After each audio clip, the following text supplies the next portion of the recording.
Olá, estamos iniciando o programa O X da Questão. Expoentes da cultura, política e esportes estarão com a gente levando informação para você. Hoje, um convidado especial está com a gente, é o maestro Edson Ferreira. Ele é professor e presidente da ONG Músicos do Futuro.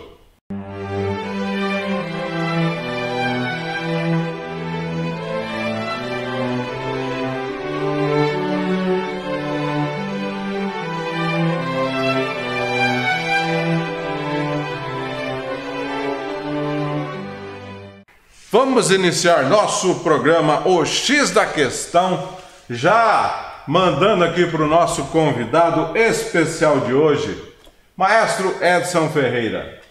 Dá para viver de música?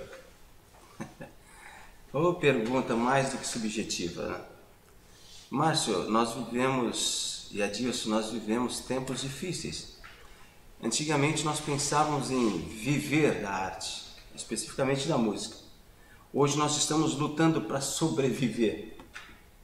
E após esse momento, esse pós-momento pandêmico, eu vi muitos dos jovens, muitos músicos saindo do Brasil, indo para outros países, deixando tudo aquilo que eles construíram como músico e vivendo com seu instrumento pelo prazer, né, de fazer a sua música, mas não enxergando mais a possibilidade de sobreviver da música ou da arte de uma forma geral. E a gente percebe isso não só pela questão pandêmica. Já vinha acontecendo décadas, né, essa verdadeira falácia, porque a gente acaba entrando em polêmicas.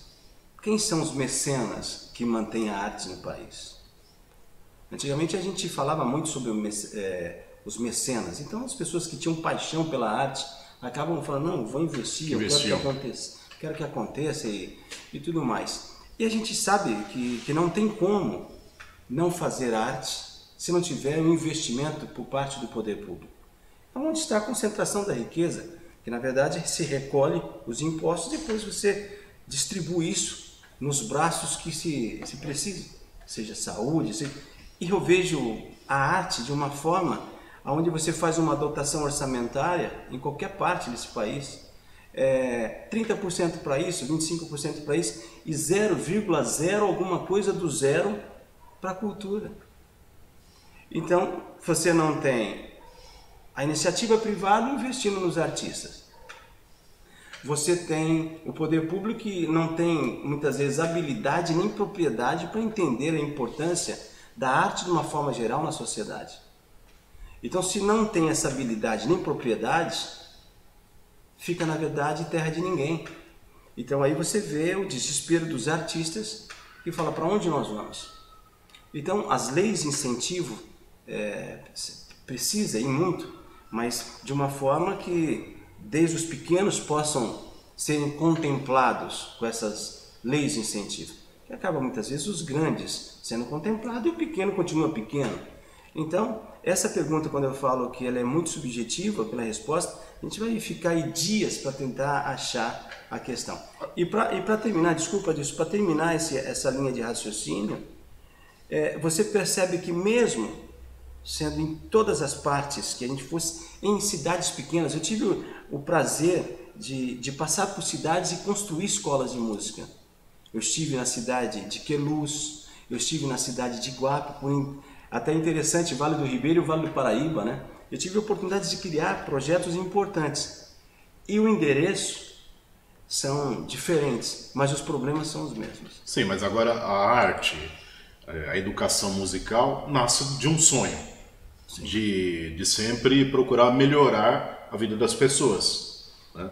Agora, queria que o senhor falasse inicialmente como é que surgiu essa participação do senhor, de contribuir com a sociedade, com o Taboão da Serra, por exemplo. Sei que o Músicos do Futuro tem sede em Taboão da Serra.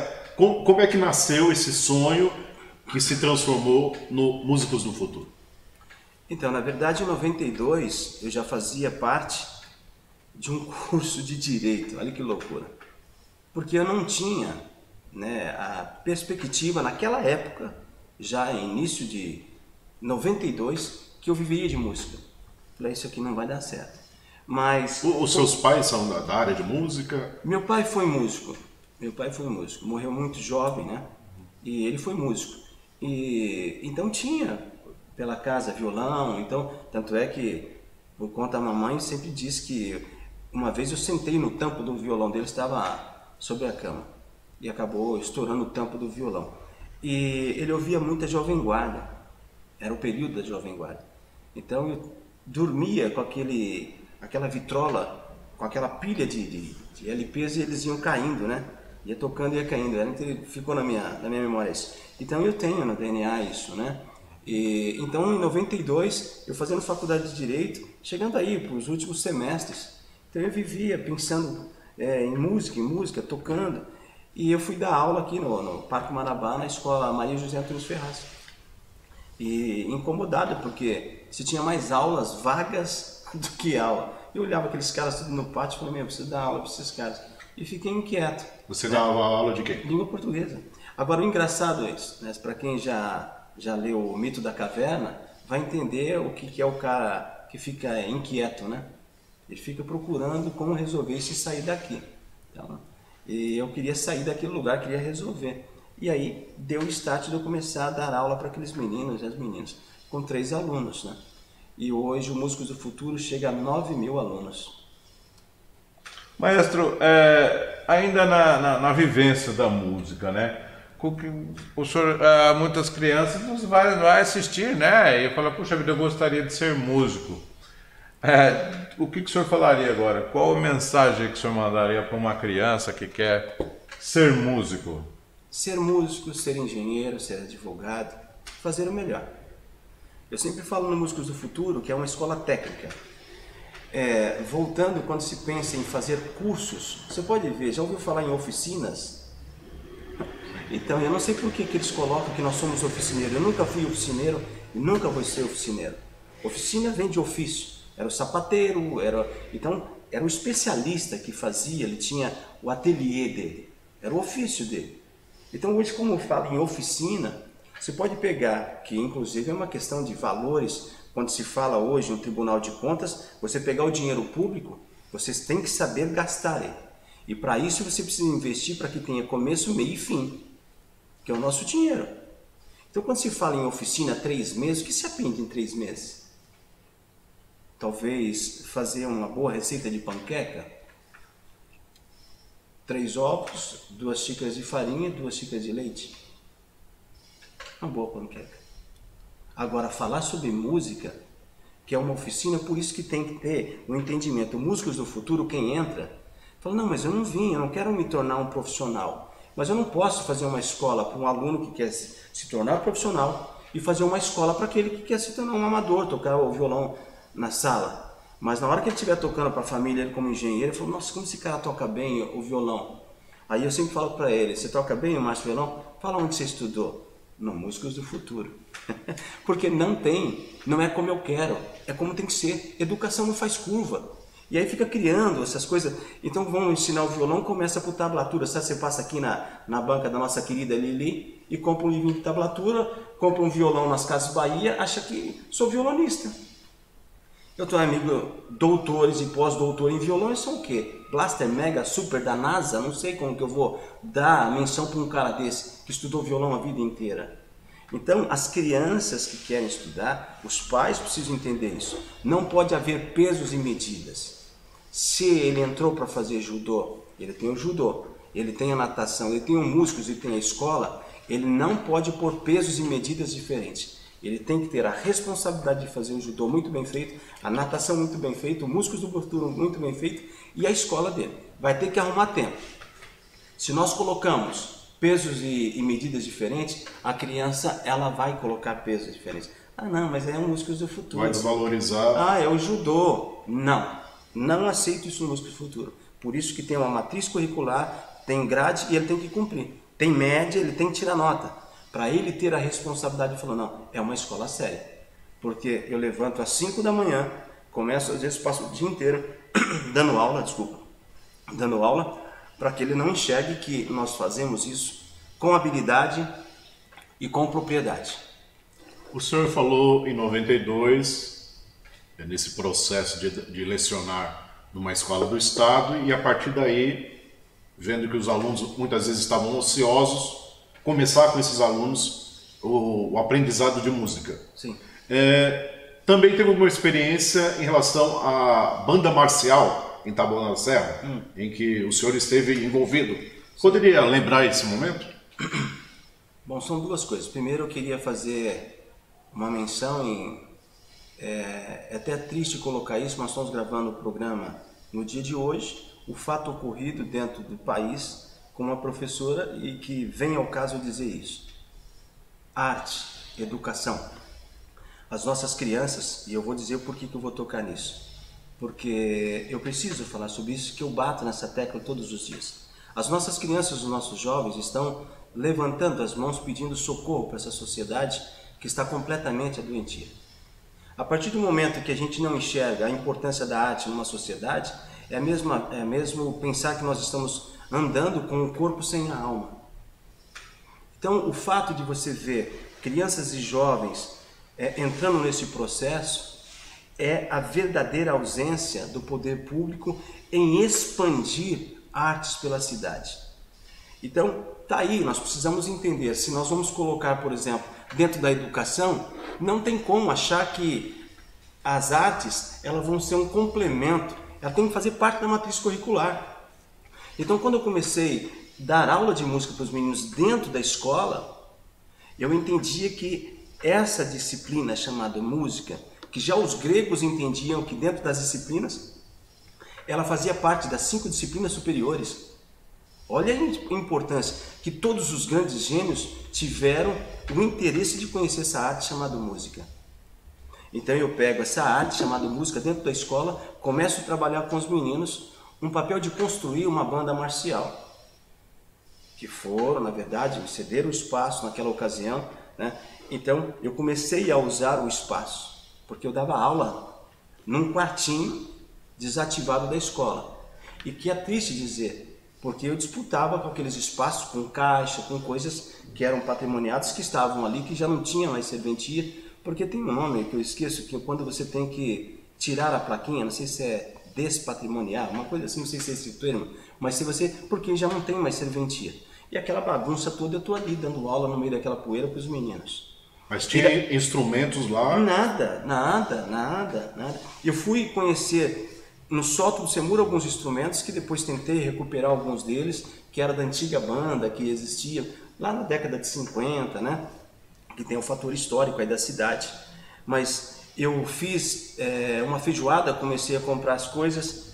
Eu tive o prazer de ter meu nome no SPC Serasa por 2 vezes, comprando instrumentos, porque não, vamos ajudar, e ninguém ajudou.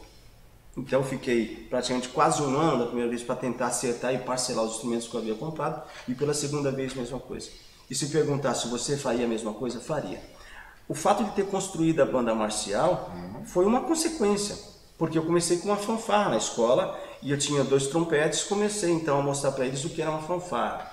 E volto a dizer, pleno século XXI, nós estamos em 63 anos para 64 anos de emancipação política, completamos agora. Então nós estamos pensando na cidade, ainda quando se faz um evento, por exemplo, montar fanfarras com tambores. Então isso é bom, você desenvolve toda a questão rítmica, você envolve o coletivo. Como pensar hoje no arte educador, né? Aí pega as garrafas PET, pega a lata de tinta. Então isso é lindo na produção e da criação artística da criança. Mas já inventaram o trompete, já inventaram o flauta, inventaram o clarinete, saxofone. Então por que acontece? A ausência do Estado que eu digo município, o Estado em todas as instâncias, por eles não investirem, você fica inventando. Põe a responsabilidade para o arte educador ficar inventando instrumentos. Então não é à toa que você apresenta para o menino uma clarinete, ele nem sabe o que é. Se apresenta um oboé, jamais ele vai saber o que é um oboé, o que é um fagote. Que lá, outrora, a gente andava nas pracinhas do interior, você tinha a bandinha tocando e a criança ficava olhando, admirando aquilo. E ele falou, eu quero tocar isso. Ficava encantada, né? quer tocar isso. Então nós regredimos demais, em função, e nada contra, de pessoas locadas em lugares que ele não tem propriedade e habilidade. É o cara que ele tem uma empresa de informática e ele assume um papel de ser secretário de cultura. Eu nunca vi, porque tanto eles gostam da Secretaria de Cultura ao ponto de qualquer um é alocado dentro da Secretaria de Cultura. Sendo que a Secretaria de Cultura, em qualquer parte desse país, a arte, de uma forma geral, ela é co-irmã espiritual. É ela que trabalha o eu da pessoa, a sensibilidade da criança, a sensibilidade do jovem, que não entra numa situação como essa, no estado de tirar a vida de uma educadora que está em serviço. Então por quê? Porque é a ausência da arte na vida de um menino, de uma menina, que vai trabalhar o eu deles, o emocional. Maestro, eu queria que o senhor desse uma palhinha nessa situação. A pessoa que tem o dom para a música e também tem a pessoa que gosta muito. Qual a facilidade? Ela tem uma muito boa vontade em aprender e tem aquelas pessoas que já vêm com o dom, né? Qual desses dois tem mais probabilidade de se dar bem como músico? O que não tem dom. O que não tem dom. O que não tem dom, ele é persistente. O que tem dom, aquilo, ele não tem noção da graça recebida que Deus deu a ele. E pelas facilidades, às vezes, ele cai numa comodidade. Agora, é evidente que você tem os que têm dom e se dedicam demais, que se tornam gênios. Então, não estou aqui querendo generalizar, mas pela experiência de 27 anos Músicos do Futuro, que completa agora em junho, os grandes músicos que se tornaram, nem todos eles eram grandes, aqueles que se poderia dizer que tinham facilidade. Mas eles eram determinados. Então isso é para qualquer área. Eu acho que não adianta eu ter um grande músico. Eu sempre falei isso. Eu preciso do músico responsável. Porque não adianta eu marcar 8h30 e ele chegar 8:45. Disciplina é muito importante. Em tudo. Então eu prefiro trabalhar com um músico que ele não seja o top, mas eu sei que 8h30 ele vai estar e nós vamos fazer um ensaio, a coisa vai rolar e vai ficar bem feitinho, do que aquele cara que ele acha que ele é a bolacha do pacote. E aí eu vou ficar nervoso com ele, o grupo não rola, não tem unidade. Então são vários fatores que voltam ao ponto da disciplina que a música exerce, do papel que hoje a sociedade ela precisa. Então não foi falado para esse menino dentro da casa dele o que é responsabilidade. Então volta na questão da estrutura da educação. A educação. Então o país vive num processo onde os educadores estão na unha fazendo aquilo que muitas vezes eles precisam de apoio, de incentivo, estrutura, tirar a autonomia do educador e ficam inventando, como se nós estivéssemos no pleno século XXI, inventando uma roda que já existe. Então, não existe. Para mim, é o meu ponto de vista. Precisa de disciplina. A minha voz é horrível. Não existe voz horrível. Existe a voz afinada e desafinada. E vamos afinar, porque dá para afinar. É árduo o trabalho, mas afina. Não tenho coordenação? Vamos desenvolver. Existe, entra aqui numa aula de teoria e percepção, vamos trabalhar ritmo, vamos trabalhar pulso. Nós vamos colocar no eixo. Aí precisa ter profissionais que tenham habilidade para isso. E principalmente, a propriedade de conhecimento. Porque tem muitos profissionais que têm propriedade e ele entra numa sala de aula e não sabe o que fazer com esse conhecimento. Porque ele não tem habilidade. Ele não consegue transferir. Então, a propriedade é uma coisa, a habilidade é outra. O aluno que chega na escola, por exemplo, no Músicos do Futuro, ele não tem ainda uma definição sobre qual instrumento ele teria condições de tocar, vamos dizer. Né? Como é que se trabalha isso na escola? Por exemplo, como a experiência sua, a pessoa chega lá querendo executar uma música, mas ela não sabe com que instrumento ela poderá alcançar aquele feito. Como é que se trabalha isso? Então, por isso que nós temos desde as crianças que entram com 7 anos de idade E nós temos algumas crianças que estão com 77 anos de idade. A partir dos 7 anos? A partir dos 7. Que a gente trata isso como formação musical, né? É a primeira etapa, né? Primeira etapa. Então eles entram no mundo de conhecer os instrumentos. Eles entram no mundo de sair daquele lugar que muitas vezes eles jamais ouviram falar que existia esses instrumentos que eu acabei de citar alguns deles aqui. Os adolescentes é a mesma coisa. Então eles passam a conhecer, inclusive eu tenho uma disciplina chamada Introdução à Música, que eu começo a falar sobre todos os instrumentos e o processo de evolução que aconteceu. Eu falo, por exemplo, que é a máxima, né? Quando o cara fala assim, putz, o violão. Você pergunta, mas o violão é um instrumento brasileiro? Aí ele falou, todo mundo tem o violão. E quando você começa a falar sobre a história, desde dos homens primatas, de como tudo isso vinha, usando uma carcaça de uma tartaruga com uma tripa, sabe, animal, e eles começaram a tocar os primeiros instrumentos que lá na frente a gente vai ter os portugueses chegando ao Brasil com a viola de arame, a viola caipira, e eles olham para a viola romântica, você tem a viola e um pouquinho maior, violão. Aí foi dado o nome do Brasil, o único lugar do mundo que é chamado de violão. Em todas as partes do mundo é chamado de guitarra, né? Então, quer dizer, aumentativo, e a criança fica olhando e fala, então esse é o violão que você vai aprender. E aí você começa a trabalhar a ideia, e começa, então aí eles começam a ficar mais encantados, como você coloca, sabe, em projetos e põe slides e mostrando, olha, isso era o violão, isso começou desde da Rivoeira, aí ele passou, veio para saber, pela renascentista, a viola barroca, e vai chegando até chegar no violão romântico, né? E chega no violão que a gente conhece hoje. Então isso é fantástico. Então para a criança, para o jovem, para o adulto, e você vai trazendo eles para esse universo, eles vão se encantando, aí fala, meu, eu vim para estudar violão, mas me apaixonei pela flauta transversal.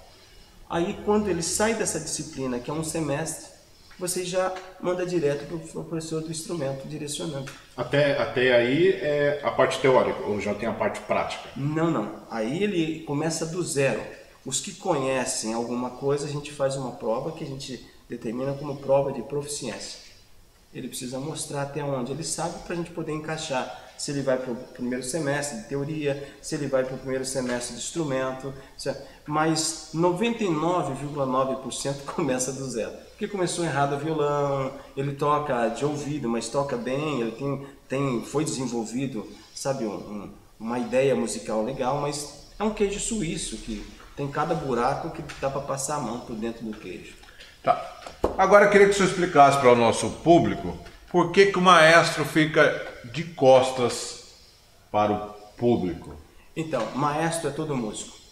Todo cara que conhece música profundamente, pensando em harmonia, pensando em fazer arranjos, em contrapontos, né? Então é um maestro. E o nome certo, lá fora chamamos de conductor, de quem conduz, ou regente, daquele que rege. Então ele é um administrador.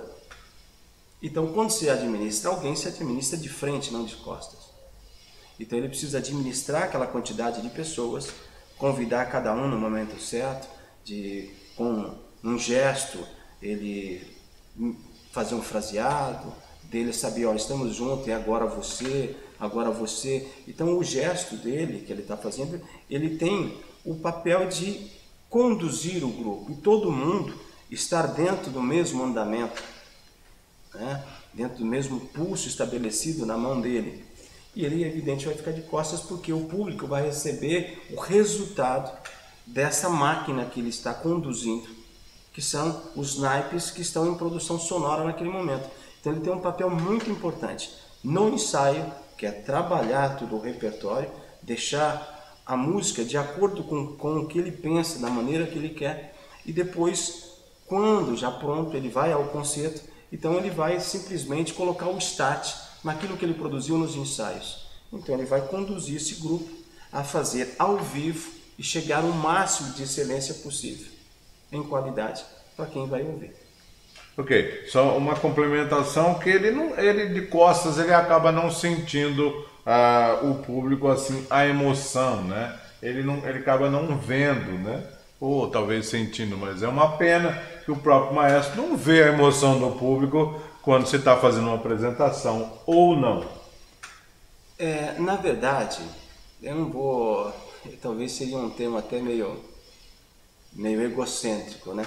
Mas há aí uma questão mesmo pessoal do maestro, porque ele nem está conseguindo pensar, ele está vivendo aquilo de tal maneira, no seu particular, daquilo que ele construiu como ideia musical, junto com a quantidade daqueles músicos que estão oferecendo para ele tudo aquilo que foi produzido nos ensaios, aonde o maestro tem que ter qualidade em saber pedir, e ele tem músicos que tenham condições de oferecer.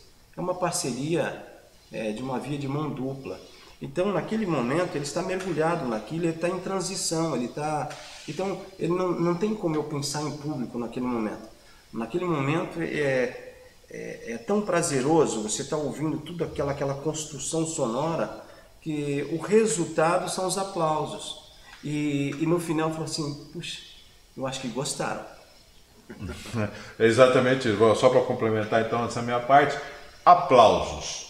O que o maestro, quando no momento dos aplausos, eu vou dizer para você, parece simples, mas não é. O aplauso para o artista, você consegue explicar o que é? O que representa? Representa uma devolutiva. É daquilo que você produziu, e o aplauso significa obrigado, gostei. E quanto mais caloroso for, é dizendo, puxa, gostei mesmo. E quanto mais tempo, gostei muitas demais. Vezes em orquestra, né? Gostei às vezes demais. A apresentação fica lá 2, 3 minutos, 4 minutos. O senhor já passou por isso? Já. Agora, é engraçado quando você toca para as pessoas, e a gente já está vacinado nisso, quando você toca para as pessoas que não sabem nem o que você está fazendo, né? E isso acontece muito, e volto a dizer, quando você faz para as pessoas que acham que sabem. Eu já cheguei a tocar, inclusive para políticos, que falam assim, agora ouviremos a Banda Marcial Sinfônica da Orquestra de Itaboão da Serra. E eu falei, nossa, eu vou entrar nesse espaço marchando com contrabaixo. Cara, isso... Aí sim você vai entender que Deixa eu fazer um parênteses, que ele quer dizer... Colocar isso dentro de Foi na medalha 19 de fevereiro, né? Colocar dentro de uma sacola... Na Câmara Municipal. Colocar isso dentro de uma sacola, todos os instrumentos, e mandar enterrar, falou, meu, a gente não tem serventia mesmo pra nada. Maestro, eu queria ainda tocar nessa questão do instrumento, né? Quando o aluno chega na escola, talvez ele tenha na mente que ele vai tocar determinado instrumento, e depois a escola pode, ou faz muitas vezes, ele se tornar alguém que vai tocar um outro instrumento que ele nunca imaginou que fosse ter em mãos. Você fala Escola Músicos do Futuro? A sua experiência. Sim. Então, é aquilo que eu estava falando. Às vezes o cara vem até com instrumento. Ele vem achando que ele ia tocar aquilo. E de repente desconstrói a própria ideia dele mesmo. E aí a gente acaba dando um instrumento para ele. Muitas vezes ele nem tem aquele instrumento que ele quer tocar. Então ele vai guardar o violão dele, vai guardar o saxofone dele. E eu vou precisar, na escola, ter um instrumento para colocar para ele poder estudar. Então ele vai estudar o instrumento da escola numa condição que ele possa comprar, ou até mesmo Músicos do Futuro emprestar, a gente acaba emprestando o instrumento para ele. Então, entende que é uma questão de, às vezes, desconstruir, porque a gente entende que ele tinha uma ideia, né? E não sei se é isso que você tinha perguntado. Sim. Se ele tinha uma ideia com um instrumento musical e, de repente, ele desmontou isso, não era mais aquilo.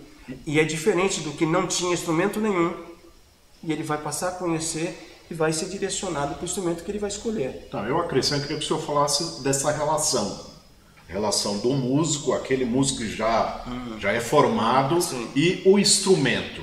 Porque eu creio que dali que sai toda uma obra, né, que a gente pode chamar uma obra-prima da música. Ou seja, a entrega do músico. A intimidade que ele tem com o instrumento. É fundamental para que... Intimidade. Quer ver eu ficar meio passado assim, eu já não dou muita atenção quando a pessoa fala, olha, eu toco clarinete, eu toco flauta, eu toco baixo, eu toco guitarra, eu toco bateria.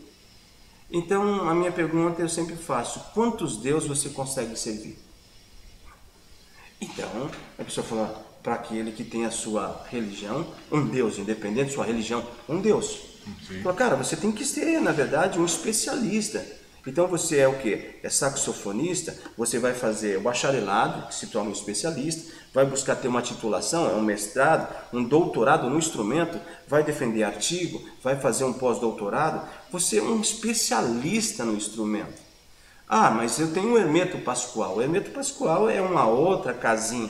Você vê que ele é um estudioso, ele é um pesquisador, então, que é diferente. Mas para você viver, no caso, para dar palestra, para você dar aula em uma universidade, para você dar aula, você tem que ser um especialista. Na hora que você pega o instrumento, você tem que dominar. E o que acontece? Essa intimidade que você falou, que eu coloco como intimidade, ele precisa, no mínimo, você tem 8 horas, ele tem 6 horas para o instrumento dele. Você imagina se ele tivesse, então ele vai estudar 1 hora a bateria que ele falou que ele toca, 1 hora para a guitarra que ele toca, 1 hora para o contrabaixo, 1 hora para o saxofone.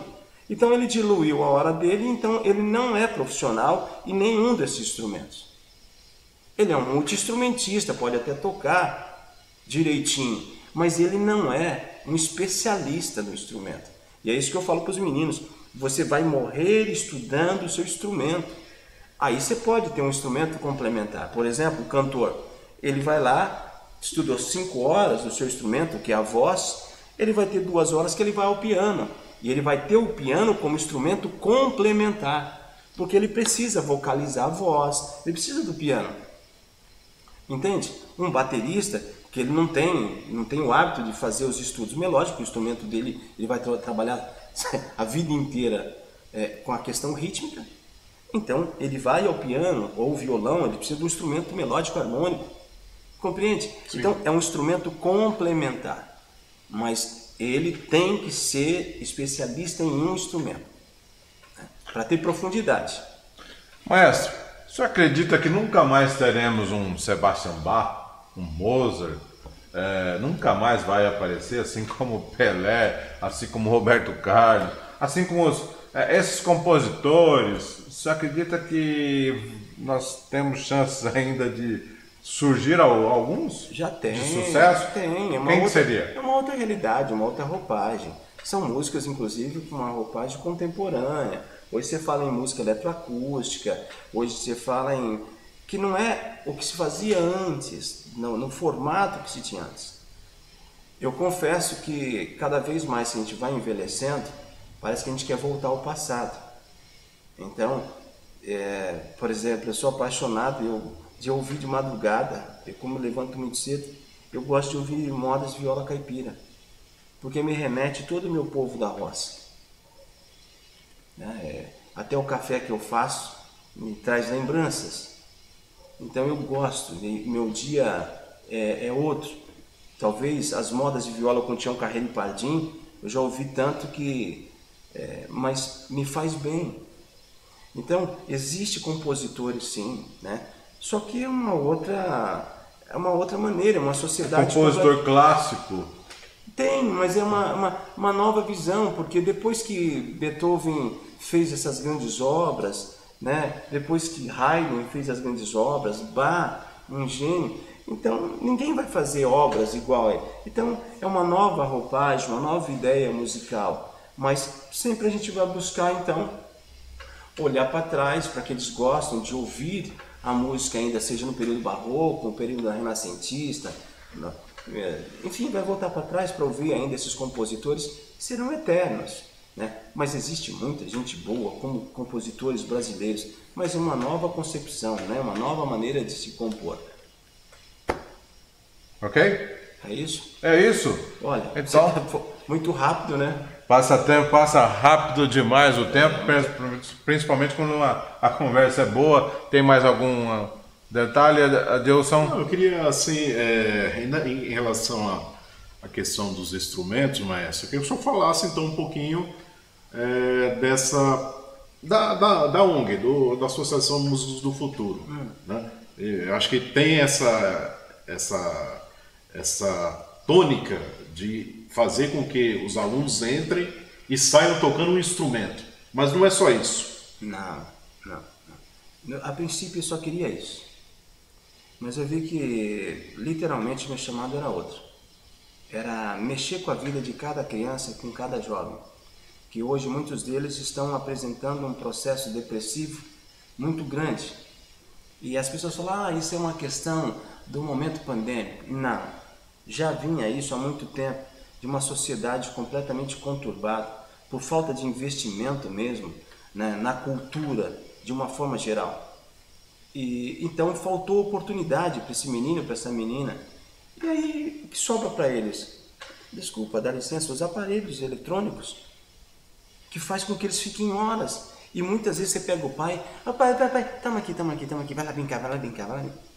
Quer dizer, cara, você matou a criança, não se lê, não se interage com os filhos, não coloca para estudar música, não coloca para ir ao teatro. Então, mudei o perfil. Eu acho que é trabalhar o eu deles. Então, Músicos do Futuro jamais será um projeto social. Ele é um projeto educacional. Que, na verdade, quando se educa, você pode ressocializar ou socializar. Então, o papel primário do Músicos do Futuro é trabalhar o eu da criança, do adolescente, trazer a qualidade de vida para eles por meio da educação musical, que essa é a missão do Músicos do Futuro quando eu coloquei. Missão, transformar a vida das pessoas por meio da educação musical. Ok, gostaria de agradecer a presença do maestro Edson aqui no nosso programa inicial, o X da Questão, e gostaria que o senhor desse aí algumas finalizações, fizesse uma finalização, os músicos, o endereço, o telefone, para quem quiser ir até conhecer o projeto, conhecer a escola de música. Queria que o senhor mandasse um recado aí e desse o endereço e telefone da ONG. Músicos do Futuro, para não estender, é fácil de achar. Se você hoje, graças a Deus, jogar Músicos do Futuro no Google, já sobe rapidinho, pela quantidade de acesso. Instagram, Músicos do Futuro. Lá tem todos os nossos dados, tem, sabe, as plataformas que a gente utiliza. Em relação, então, à pergunta, ou a minha deixa, eu vou diretamente aos pais. A você que nos assistiu, que nos ouviu. Há uma necessidade muito grande desse cuidado para com os nossos filhos, para com os nossos netos, para com os nossos sobrinhos. A arte é essencial para o desenvolvimento do eu deles. E dê uma olhadinha, você vai ver que a arte, quando é trabalhada na vida deles, muda completamente a maneira deles agirem, a maneira deles pensarem. Então, os nossos meninos e as nossas meninas estão levantando a mão e clamando, me ajude. É assim que eu sinto. E já citei hoje aqui, infelizmente, né, que Deus dê a essa professora luz na vida eterna para ela, porque é muito triste isso. Então, arte em todos os cantos da nossa cidade, para que tenhamos mais qualidade de vida na vida das crianças, dos jovens e, de uma forma geral, a todo cidadão tabonense. Sim, maestro, você poderia citar algumas preciosidades, músicos que estão Brasil afora e passaram pelas suas mãos, pelos Músicos do Futuro, tabuanenses, talentos da nossa terra? Cara, a perguntinha que você me fez agora, não estou colocando a perguntinha no diminutivo, que a perguntinha é pela dificuldade, agora você me encurralou. São tantos nomes que eu começar a citar aqui, vou cometer uma grande injustiça, né? Mas quer dizer para você que é uma cidade hoje que nós colocamos diversas bandeiras do Tabuão em diversas partes do Brasil e fora do Brasil, né? E eu tenho orgulho de dizer que a gente tem alunos passeando pela Europa, mostrando o seu talento como tabonense, nos Estados Unidos, gente fazendo doutorado, sabe? Meninos e meninas que fizeram mestrados, doutorados aqui no Brasil. Então, uma quantidade muito grande de músicos. E aqueles que não fizeram nenhuma faculdade, que continuam exercendo com seu talento, mas é um músico e uma musicista com boa formação. Um detalhe, os que não se tornaram músicos, que é uma coisa que a gente pontuou aqui. Nem todos iam se tornar músicos. Sim. Esses, muitos deles se tornaram engenheiros, advogados, médicos, cara, que passaram músicos do futuro, que choravam na hora de fazer uma prova com o instrumento na mão. O Músicos do Futuro, ele é um presente para Taboão. É uma instituição, que pena que ainda não consegui fazer o Músicos do Futuro se tornar de fato um projeto que não é mais um projeto, porque ele tomou uma outra dimensão dentro da nossa cidade. E por diversas vezes me contive de não levar embora, que eu já tive várias propostas de levar esse projeto, que hoje é essa dimensão de escola, para outras cidades. Porque não me vejo dessa forma no momento. Porque eu sou taboanense. Então eu criei esse projeto e, na verdade, digo mais, eu não tinha capacidade para criar, né? Isso foi Deus que me usou para criar um projeto que chegou a uma dimensão tão grande como essa. É muito grande pelo meu tamanho, Músicos do Futuro. Okay. Muito bem. Muito bom. Ok, então, muito obrigado aí mais uma vez, maestro pela presença, e espero que vocês gostem. E a semana que vem a gente volta com o X da questão. Até lá. Até lá.